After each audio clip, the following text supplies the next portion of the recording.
Gerą dieną. Taigi esu Jurgita Baltuškaitė, šio nuostabaus YouTube kanalo Sielos harmonija manyje tavyje įkūrėja. Ir taip pat turiu savo uždarą grupę Facebook'e, gali susirasti su tokiu pat pavadinimu ir prisijungti ten, kur daug dalinuosi informacijos, kurią atrandu interneto platybėse ir noriu, kad žmonės išgirstų.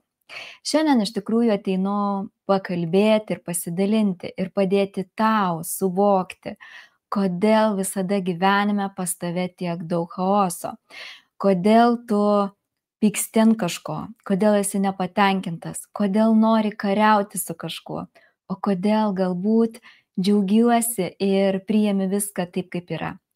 Kažkur kažkada labai senai radau internete informaciją, kur dalinosi žmogus ir gaila neišsaugau nei vardo, nei pavardės, kuris rašė apie sąmonės lygius.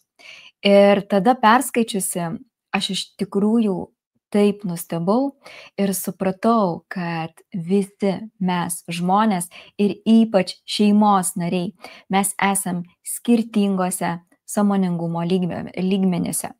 Ir šiandien norėsiu su tavim apie tai pasidalinti ir pakalbėti, galbūt net savo pavyzdžių, gyvenimiškų patirčių, todėl kad tu suprastum, kodėl tai vyksta. Ir žinoma, kaip aš sakau visada, viskas vyksta tik dėl tavo gerovės, dėl tavo sielos plėtimosi, augimo ir pagaliau sugrįžimo namo į savo tikrąjį aš.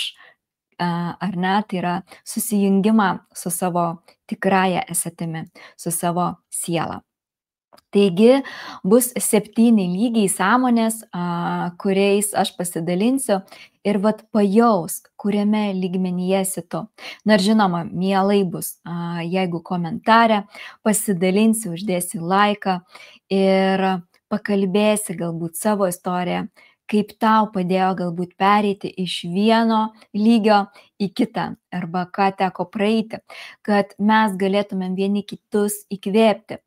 Ir niekas nesakė, kad čia žemėje, mokykloje, šitam universitete bus lengva ir tikrai yra čia ką veikti. Tai va šiandien galbūt tau bus galimybė suvokti daug giliau ir suprasti, kad nieko nevyksta šiaip savo. Ir nereikia pykti ant tų, kurie domisi dvasingumu, ir nereikia pykti ant tų, kurie kalba apie tai, ir nereikia pykti ant tų, kurie neša jau meilę, šviesą, ir jų gyvenime nebėra pykčio, agresijos ir to negatyvumo. Tai yra skirtingi lygiai, kuriuose žmogus gyvena. Ir kiekvienas mato iš savo namelio, pro savo langus, savo gyvenimą. Na, o pabaigai, jeigu dar bus laiko, žinoma, aš pasidalinsiu ir apie truputį, kaip aš suvokiu, kasgi vyksta iš tikrųjų. Taigi, pirmas sąmonės lygis tai yra galbūt tu esi tokiam, tarp tokių žmonių, kurie yra miegantys, ar ne? Kai jų žmonių gyvenimas iš tikrųjų didžiąją dalį yra aukos būsenoje. Tai kai reiškia arba jie yra aukoje, arba gali būti atvirkščiai, ar ne, jie skriaudžia kitus. Kai nėra atsakomybės už savo žodžius, už savo veiksmus, už savo darbus, kai žmogus gyvena ir jo gerbuvis, finansai yra labai labai apriboti. Ir to suvokimo, kad reikia kažką eiti ir daryti, gilintis į save, pažinti tikrai ne apie tai. Tai miega žmogaus sąmonė ir viskas su tuo yra gerai. Ir visos tos sąmonės čia žmonių žemėje miegančios. Tik dabar įvyksta didelis pabudimas. Todėl vieni pabunda daug greičiau, kitiems reikia daugiau laiko. Kaip dar pasireiškia, tai toks kaip ir nebrandumas. Tai kai nemyliu savęs, kai negerbiu save, kai negirdžiu save, atiduodu save visiems kitiems, kai dirbu nemylimą darbą, kai esu priklausomas nuo kito žmogaus, jo valdomas, ar ne, pasiduodantis įtikinimams, ar ne, nebežinau, kas aš iš tikrųjų esu. Ir va čia va dar kas vienas iš tokių momentų, kai nėra jausmų, kai nėra meilės, kai nėra to pajautimo, kad viskas yra gerai. Ir kai žmogaus sąmonė bunda, vyksta perėjimas į kitą lygį. Tai per bendravimą su kitais žmonėmis. Po truputį į jo gyvenimą Dievas visata atsiunčia žmonės, kurie jau yra pabudę. Ir kažką tai jau pačiupinėja ir palietė, ar ne? Ir va tada pradeda pabudimas, kad truputį, ar ne, į save, kad aš save girdžiu jau, pradedu trupučiuką girdėti, ar ne? Kad galiu save mylėti, kad galiu savo nupirkti dovanas kažkokias, kad, pirmiausia, jau reikia šiek tiek kažkaip gilintis į save. Tai vat tas pabudimas vyksta taip, bet čia labai labai silpnai. Kitas lygis - karys. Tai kai tu galbūt esi toks kariautojas, kai pasaulis tau atrodo, kad yra pavojingas, kai tau atrodo, kad prieš tave viskas eina. Ir atrodo, kad nėra pabaigos. Amžina kova, amžinas pasipriešinimas. Ir labai stipriai išreikštas, toks kaip instinktų valdymas. Aš noriu, aš gaunu. Ir va čia labai stiprus tas ego įsijungia, kai žmogus gali eiti per kito žmogaus galvas, kad pasiekti savo kažkokių užsibrėžtų tikslų, nes sąmonės lygis yra toks žemas, ar ne, kad negali suprasti, kad negalima daryti taip ar anaip, nes tai bus kito sielai, ar ne, kitam žmogui labai nefaina. Taip, pinigų galbūt yra daug, bet čia yra momentas. Šitame lygyje ten, kur yra karas, be galo yra daug baimės viskam. Ir kuo daugiau yra tos karingos energijos, tuo daugiau yra didelės baimės. Ir viena iš jų, pagrindinė, kurią mes atėjom ir pradirbti, ir man teko tą paleisti, tai yra baimė numirti. Ir kaipgi vyksta perėjimas į kitą lygį, ar ne? Tai pirmiausia, galbūt toks stiprus atsiskyrimas nuo tėvų, prisiėmimas atsakomybės, ar ne, nebeklausimas tėvų, nesvarbu ir nežiūrint kokio amžiaus tu esi, ar 35, bet vis dar klausai mamos, ką jinai tau sako, ar ne, arba tėčio, kuris buvo valdingas, ar ne, ir dar 40 vis dar klausai. Taip pat labai stipriai vyksta atsirišimas nuo savo priešingos lyties partnerio. Tai reiškia, kad tu nebepaklūsti jo įsakymams, nebedarai taip, kaip darei, nebebūni galbūt ar toks ar tokia švelni, faina ir pūkuota, ir pagaliau pradedi išreikšti savo emocijas, kurios tikrai neteikia, ar ne, tos harmonijos. Ir va čia pradeda toks vykti perėjimas, kad norisi išeiti iš tų destruktyvių, negatyvių energijų. Toks darbas gal prasideda, ar ne, šiek tiek jau į save. Na ir žinoma, labai svarbu šitame lygyje priimti tą vienatvę. Tai yra nebijoti būti nesuprastam, nes kai vyksta šis momentas ir kai norisi dar kažkam kažką įrodinėti, va tam perėjime atsirasti gali vienas. Ir va labai daug skaitau internete, tam tikrose grupėse žmonės labai jaučiasi vieniši ir viskas su tuo yra gerai. Nebijoti vienatvės. Vienatvė tai yra buvimas su savimi, atsiribojimas nuo triukšmo, atsiribojimas nuo tos aplinkos, kur daug eina kovos. Ir nesvarbu, kad tavęs nesupras tavo patys artimiausi. Ateis diena, kai tu atsidursi tarp lygiai tokių pačių kaip tu. Trečias lygis - ieškotojas. Tai žinoma, va tas žmogus, kuris eina per dvasinės praktikas, per psichologiją, kur ieško prasmės. Ir tu va dabar galbūt, ar ne, ir pas mane buvai jau užsisakei analizę, ar ne, tam, kad pažintum save. tai sveikinu, tu jau esi ieškotojo būsenoje. Kai nori sužinoti, kasgi tu iš tikrųjų esi, ar tikrai tik esi žmogus, ar tikrai tavo siela yra amžina, ar jinai gyveno NNN laikotarpiu, ar ne, ir iš tikrųjų, ar siela miršta, ar iš tikrųjų siela yra amžina, tu visą tai pradedi daryti, tai yra ieškoti. Ir va čia požymiai labai stipriai pasireiškia, kad tu nebesupranti, tai kaip gyventi, kaip elgtis, ką daryti. Gali stipriai suaštrėti kaltės jausmas. Jausmas ypač stiprus kaltės prieš savo gimdytojus, kad jie kalti, kad jie kalti tavo ar ne gyvenime, kad jie prisidėjo prie tavo tokios galbūt nesėkmės. Ir pykti žinoma ant savęs, kad kaltinimas savęs, kad kodėl aš negalėjau sužinoti apie save anksčiau.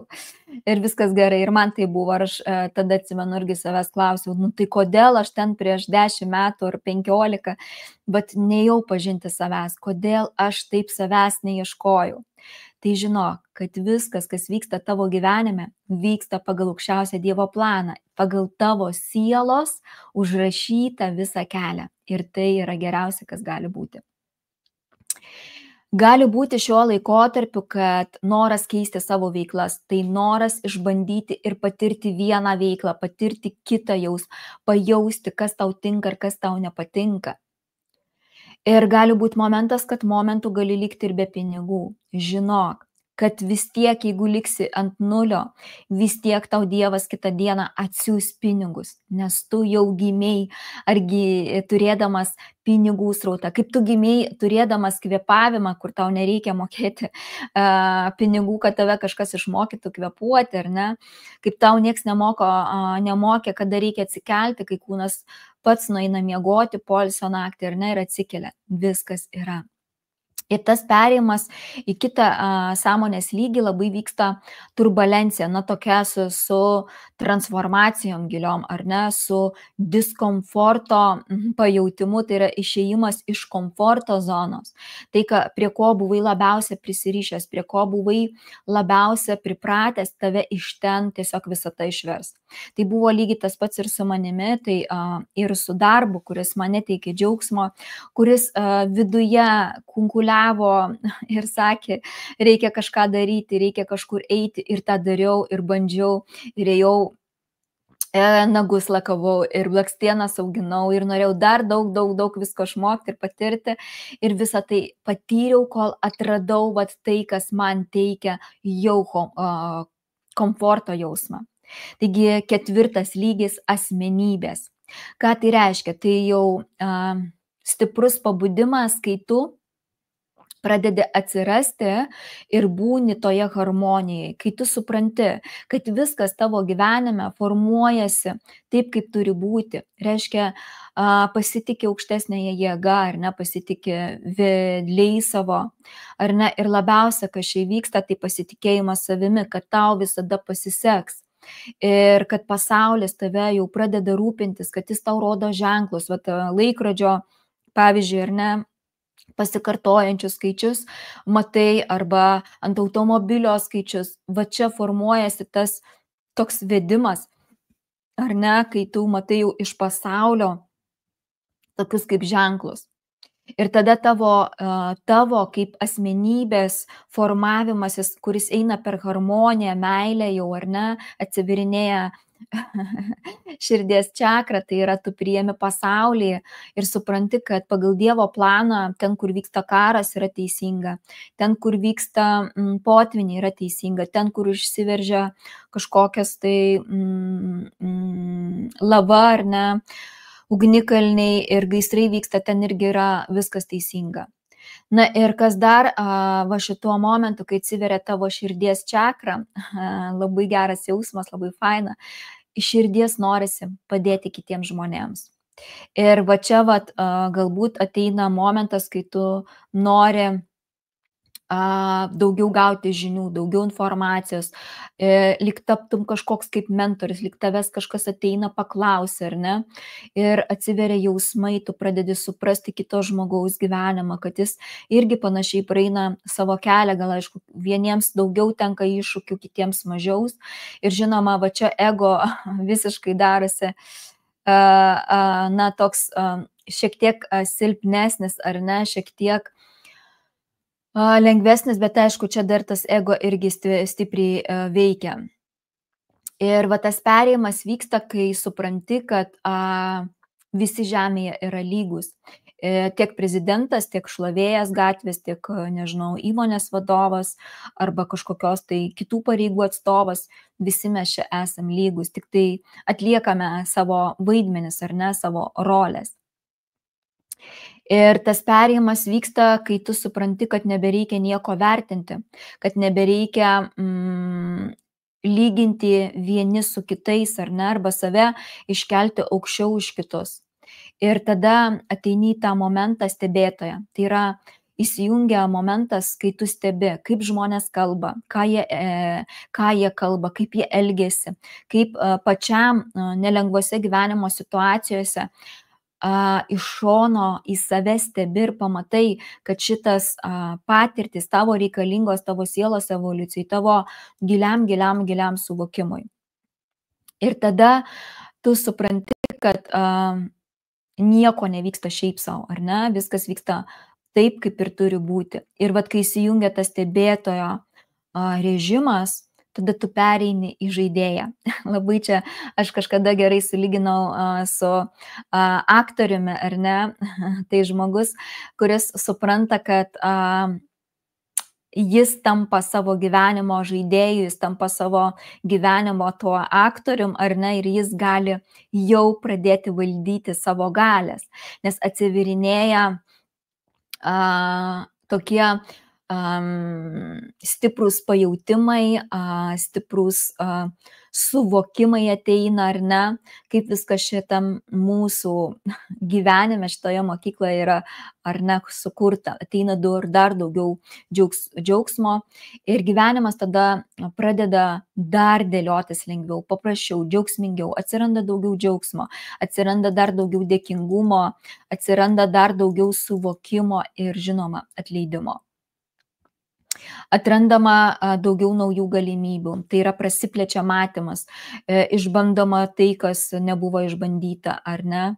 Nebereikia tų paaiškinimų kažkokių, o kodėl, o dėl ko. Tiesiog ateina savaime suvokimas, kad jeigu man atsitiko negatyvus įvykis, tai ne kitas žmogus kaltas, o tai manyje kažkas tai vyksta ne taip ir aš turiu į save įsigilinti, į save pasižiūrėti. Ir vat kai šitas ateina, tada supranti, kad viskas, kas vyksta aplink mane, tai yra projekcija mano vidinio pasaulio.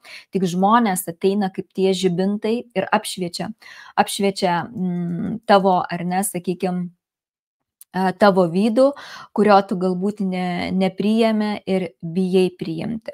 Bet žinoma, kai tą darai, kai tą priiminėji, tada pradeda vėl atsiverti toks lengvumas, pasitikėjimas gyvenimu ir priėmimas, viskas kaip yra ir žinai, kad viskas bus su tavim tikrai gerai. Nors už lango, kaip šiandien ir pas mane, gali būti didelis labai vėjas, bet tu jautiesi saugus čia, kur ir esi.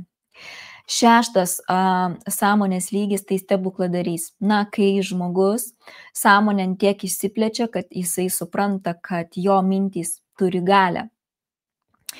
Tai labai stiprus veikimas, aktyvavimasis energetinio informacinio lauko.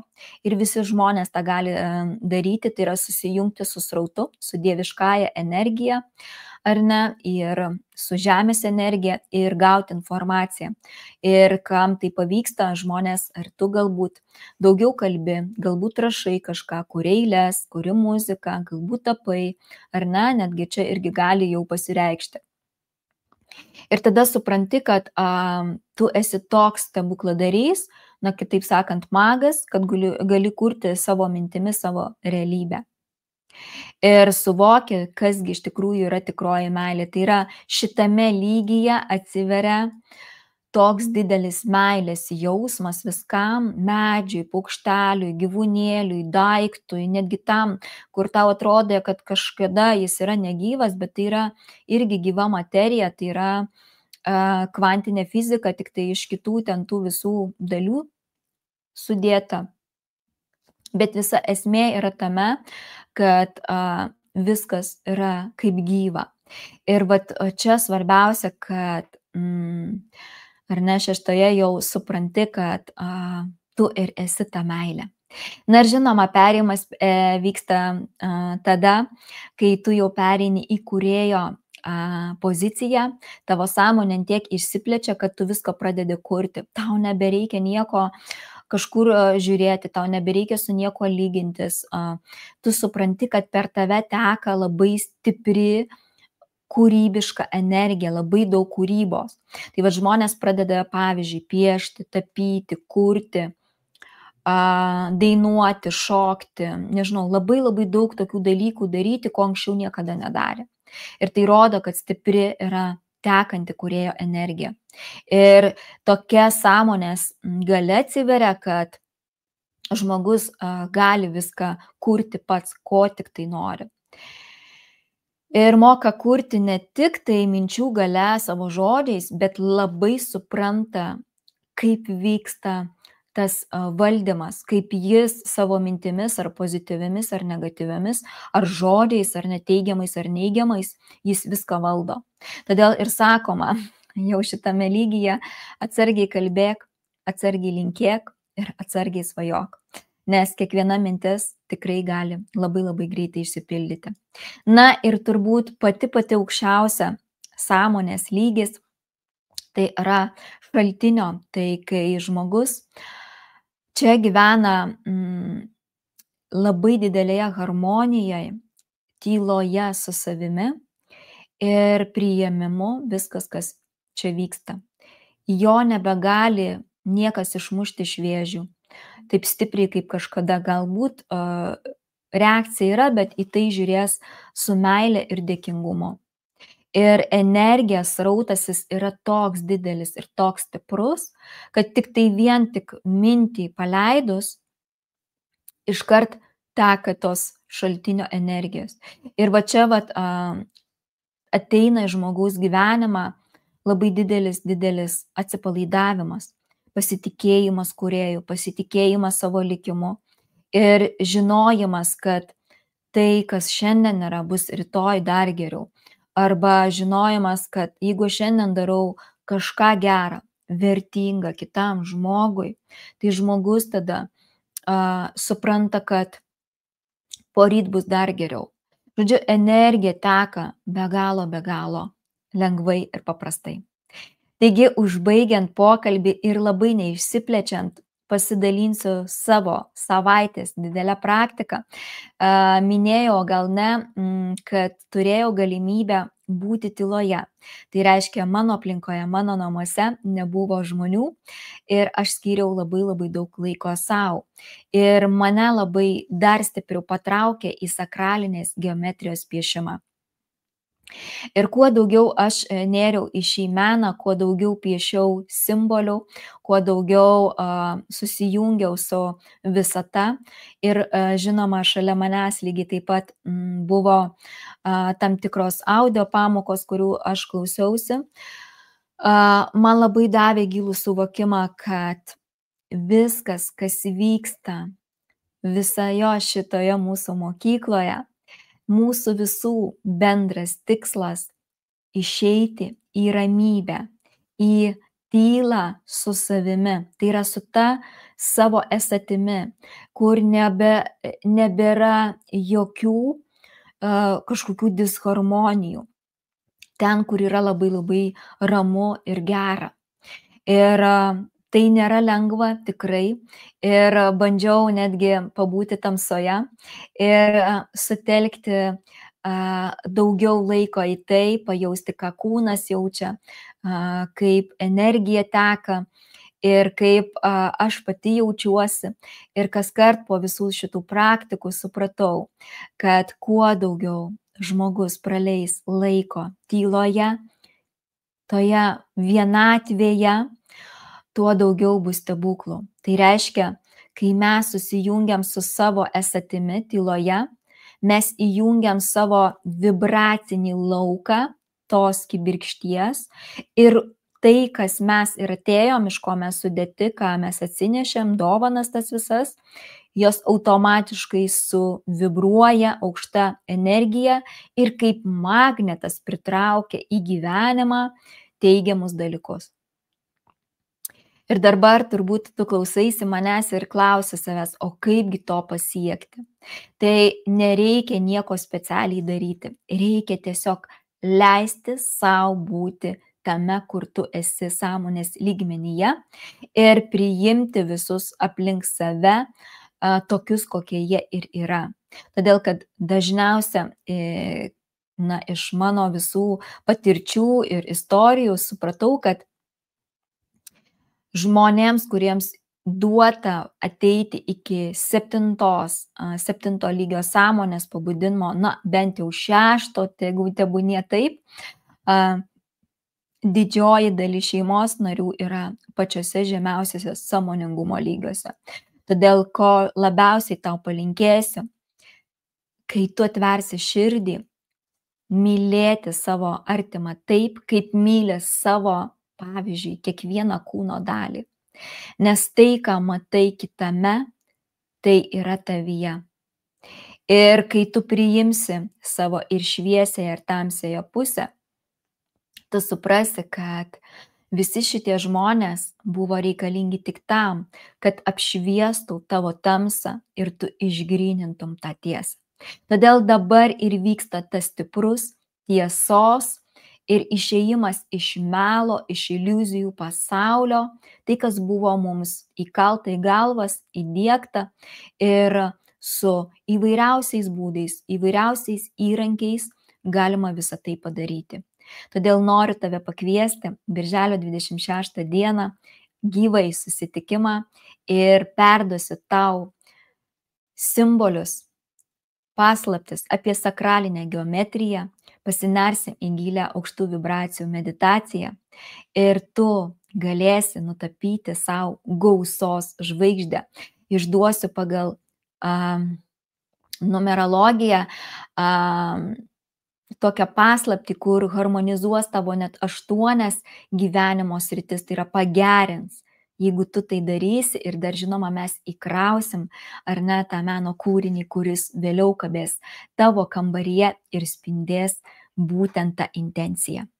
O žinoma, jeigu tu dabar klausai ir sakai, tikrai aš savęs nepažįstu ir kasgi aš esu ir kodėl man tiek daug nesėkmių, tai drąsiai ateik, drąsiai investuok į save ir aš be galo esu dėkinga kiekvienam savo klientui, kuris investuoja į save ir po to sako, aš taip ir jaučiau, aš taip ir žinojau, kad aš esu toks, bet kažkodėl save nuvertinau. Taigi nenuvertinti reikia, o pažinti save, kasgi tu esi ir dar kartą pakartosiu, jeigu aš pati būčiau nepaėmusi šio įrankio, kaip būtent šito pagal numerologiją, savo gimimo datos, aš tikrai abejoju, ar aš būčiau žengusi tokius rimtus priimti sprendimus.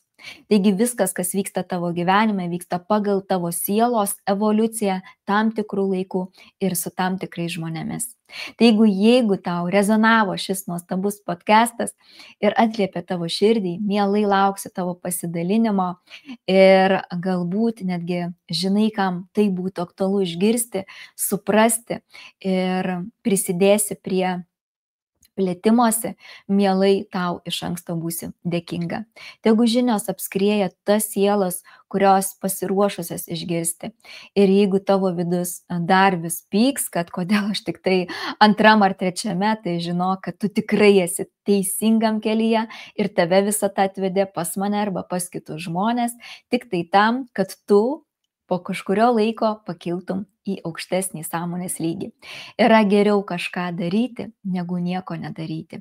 Taigi ir to ir palinkėsiu. Skirk savo laiko pažink save, daryk tai, kas tau patinka. Na, o jeigu mėgsti arba patinka, bet labai labai bijai piešimo, tai kviečiu į gyvą susitikimą, o online pamokos tikrai irgi bus paruoštos, kol kas negaliu, nes keliauja reikalingi instrumentai, su kuriais galėčiau viską nufilmuoti ir gražiai sudėti į papkutę ir tau pateikti. Taigi laukia ir online tikrai nuostabios paskaitos, kaip padėti išeiti iš destruktyvių situacijų, kaip transformuoti save ir kaip galima piešimo pagalba, neišeinant iš namų, tiesiog pakeisti savo gyvenimo būdą, tapti geresniu ir dėkoti už viską, kas gyvenime vyksta.